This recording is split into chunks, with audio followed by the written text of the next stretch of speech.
Oi pessoal, eu sou a Júlia e está começando mais um episódio do História Alternativa. No episódio dessa terça-feira, falarei sobre a Guerra dos Farrapos, também conhecida como Revolução Farroupilha.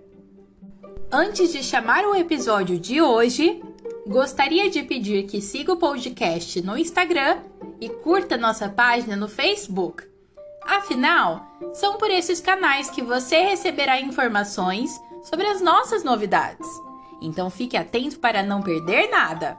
Também não se esqueça de avaliar o podcast com as 5 estrelas se estiver nos ouvindo pelo Spotify. E se você quiser sugerir o tema dos episódios futuros, envie um e-mail para historiaalternativa.podcast@gmail.com. Dados os recados, vamos para o episódio? Continua comigo depois da vinheta!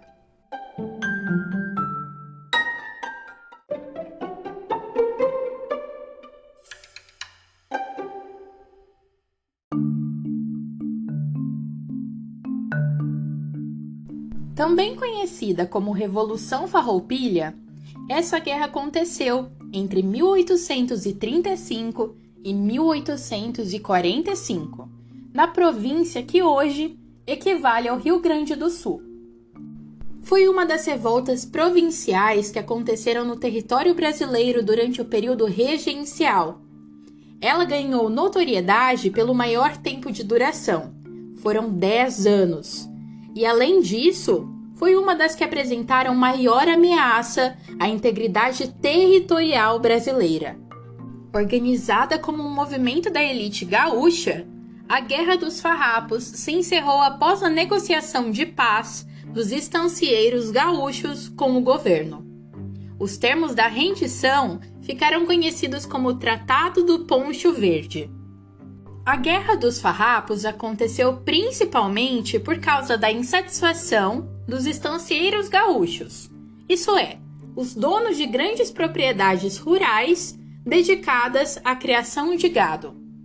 Eles estavam insatisfeitos com a política fiscal do governo brasileiro. No século XIX, a província do Rio Grande do Sul tinha como principal produto o charque, o que conhecemos como carne seca, e que era vendido como principal alimentação dos escravos no Sudeste e no Nordeste do Brasil. O charque era produzido pelos charqueadores, que compravam a carne bovina dos estancieiros, criadores de gado do Rio Grande do Sul. A grande insatisfação desses estava relacionada com a cobrança de impostos realizada pelo governo sobre a produção de charque da região. O charque gaúcho recebia uma pesada taxa de cobrança, enquanto que era produzido pelos uruguaios e argentinos tinha uma taxação diminuta. Essa situação tornava o produto gaúcho menos competitivo, uma vez que o seu preço era maior.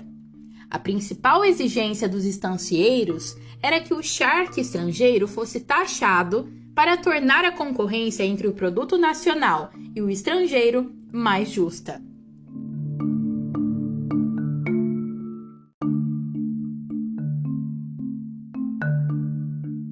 No entanto, outras razões nos ajudam a entender o início dessa revolta.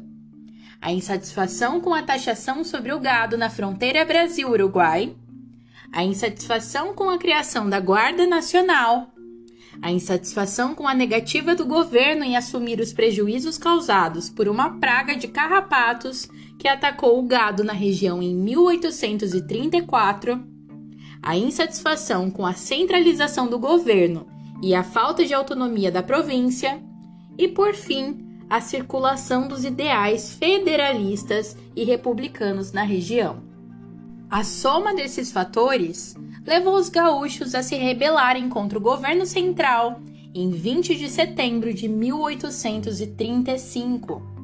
Em um primeiro momento, a revolta não tinha caráter de separatismo, mas à medida que a situação avançou, a saída separatista ganhou força. A Guerra dos Farrapos teve como líder o estancieiro Bento Gonçalves, que inclusive foi o presidente da República Rio-Grandense por algum tempo. Mas essa república, no entanto, teve curta duração, pois essa região foi retomada pelo governo imperial em novembro do mesmo ano. A Guerra dos Farrapos, apesar da sua longa duração e da sua extensão para outra província do sul do Brasil, teve em geral combates de baixa intensidade. Isso é perceptível porque ao longo de 10 anos, cerca de 3.000 pessoas morreram. A cabanagem, por exemplo, em 5 anos, resultou em 30.000 mortos. Um ponto importante é que não há consenso entre nós, historiadores, sobre se os farrapos queriam de fato se separar do Brasil ou se apenas queriam garantir mais autonomia para a sua província. Outro ponto que merece ser considerado é que a luta dos farrapos não contou com o apoio de toda a população gaúcha. A cidade de Porto Alegre, por exemplo, não os apoiou, pois conforme afirma Boris Fausto, abre aspas, a revolta não uniu todos os setores da população gaúcha. Ela foi preparada por estancieiros da fronteira e algumas figuras da classe média das cidades, obtendo apoio principalmente nesses setores sociais. Os charqueadores que dependiam do Rio de Janeiro, maior centro consumidor brasileiro de charque e de couros, ficaram ao lado do governo central. Fecha aspas.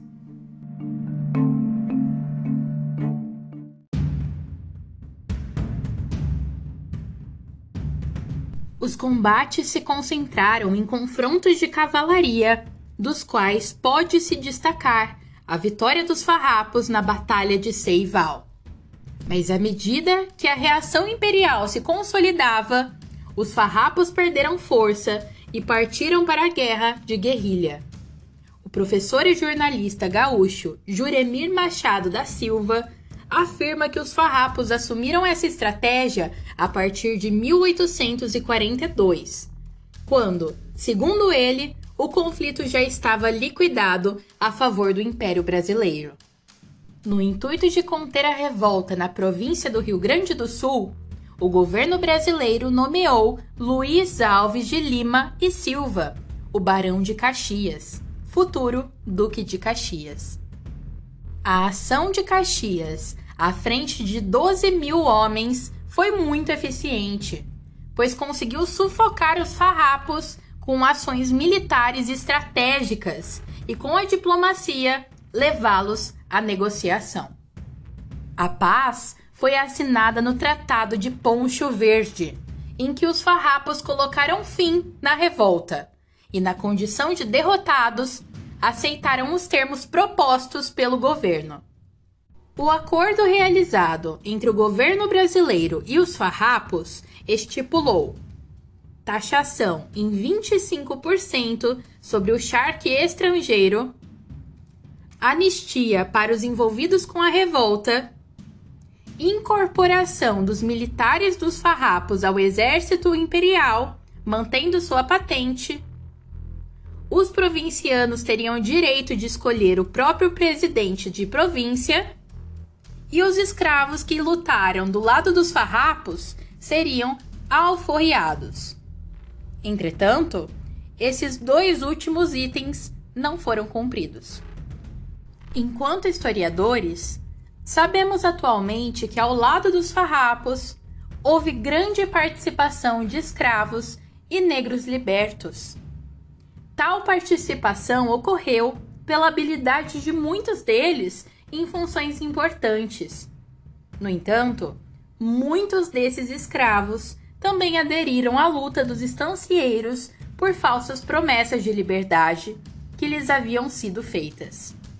A revolta realizada pelos farrapos não era um movimento de caráter abolicionista, uma vez que muitos dos estancieiros e charqueadores possuíam uma grande quantidade de trabalhadores escravos e, portanto, para eles a abolição não seria economicamente viável. Havia, sim, farrapos que defendiam o abolicionismo, mas o movimento em si não tinha em sua pauta promover a abolição da escravidão, caso fossem vitoriosos.